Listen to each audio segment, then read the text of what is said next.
चाय की तिजारत इस कदर मुनाफा बख्श थी कि दुनिया की बड़ी बड़ी कंपनियां अपने मुनाफे को ज़्यादा से ज़्यादा करने के लिए बड़े बड़े समुद्री जहाज़ों के जरिए चाय को यूरोप लाने की दौड़ में लगी हुई थी। ईस्ट इंडिया कंपनी मशरिक से हर किस्म के अजनास की तिजारत की जिम्मेदार थी, इसलिए वो चाय की पत्ती अपनी कॉलोनी हिंदुस्तान में खुद उगाना चाहते थे। लेकिन चाय उगाएं कैसे, ये एक मुअम्मा था।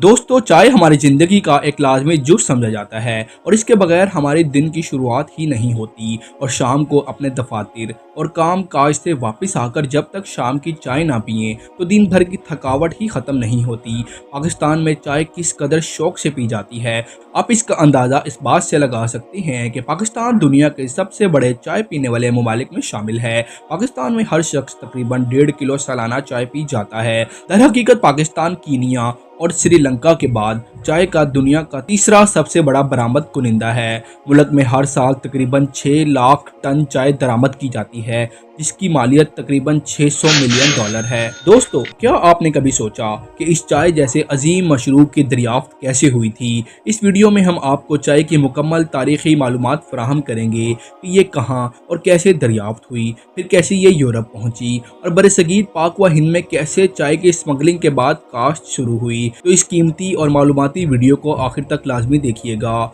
दोस्तों, ये तकरीबन 6000 साल पहले की बात है कि खाने के अनाज और जड़ी बूटियों की तलाश में जंगल में घूमते हुए चीनी शहंशाह शेन निंग ने हादसाती तौर पर जहरीली जड़ी बूटी खा ली।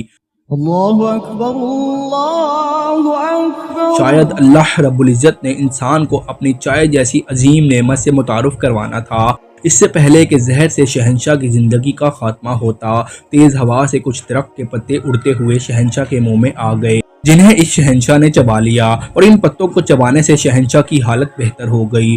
दोस्तों, दरअसल ये चाय के पत्ते थे जिन्हें शहंशाह ने चबाया था और इस तरह सदियों पहले चाय की चीन में दरियाफ्त हुई। आसार कदीमा के शवाहिद से पता चलता है कि यहाँ पहली बार 6000 साल पहले या फिरौनों के अजीम एहराम मिस्र की तामीर से 1500 साल पहले काश्त की जाती थी। चीनी चाय के पौधे को सब्जी के तौर पर खाया करते थे। चाय तकरीबन 1500 साल पहले मेडिसिन से पीने के मशरूब की तरफ मुंतकिल हुई। दोस्तों, 9वीं सदी में जापानी स्कॉलर चीन के दौरे पर थे। जब उन्हें पहली बार ये मशरूब पेश किया गया तो उन्हें ये बहुत भाया। वापस जापान जाते हुए ये जापानी राहिब चाय का पौधा अपने साथ ले गया।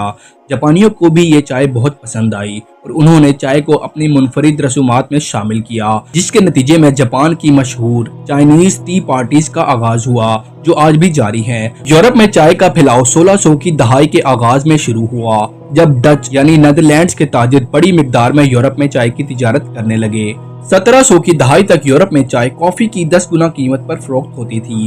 यही वजह थी कि उस वक्त ये सिर्फ अमीरों का मशरूब था और गरीबों की पहुंच से बहुत दूर थी। इस दौर तक चाय का पौधा सिर्फ चीन में ही उगाया जाता था। चाय की तिजारत इस कदर मुनाफा बख्श थी कि दुनिया की बड़ी बड़ी कंपनियां अपने मुनाफे को ज्यादा से ज्यादा करने के लिए बड़े बड़े समुद्री जहाजों के जरिए चाय को यूरोप लाने की दौड़ में लगी हुई थी। 19वीं सदी के वस्त तक बरतानिया एक पावरफुल अंपायर बन चुकी थी। उसकी दुनिया के बड़े बड़े हिस्सों पर हुक्मरानी कायम थी।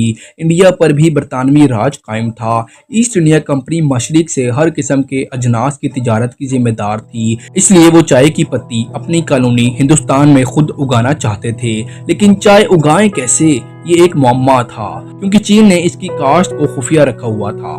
ये राज बस चीन के पास था कि चाय का पौधा कैसे उगता है और इससे चाय कैसे हासिल की जाती है। बरतानवी ईस्ट इंडिया कंपनी चाय को खुद उगाकर मार्केट को मजीद कंट्रोल करना चाहती थी, लिहाजा उन्होंने चाय की काश्त का राज जानने के लिए अपना जासूस रॉबर्ट फॉर्च्यून को 1884 में चीन भेजा।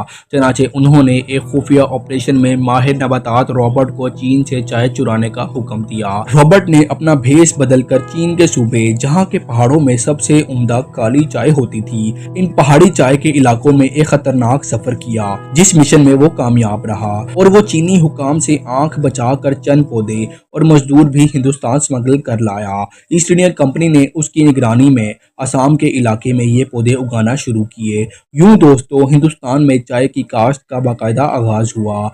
आज चाय दुनिया में पानी के बाद दूसरा सबसे ज़्यादा पिया जाने वाला मशरूब है। दोस्तों, हमारी ये वीडियो आपको पसंद आई हो तो वीडियो को लाइक करके चैनल को सब्सक्राइब लाजमी कर दें।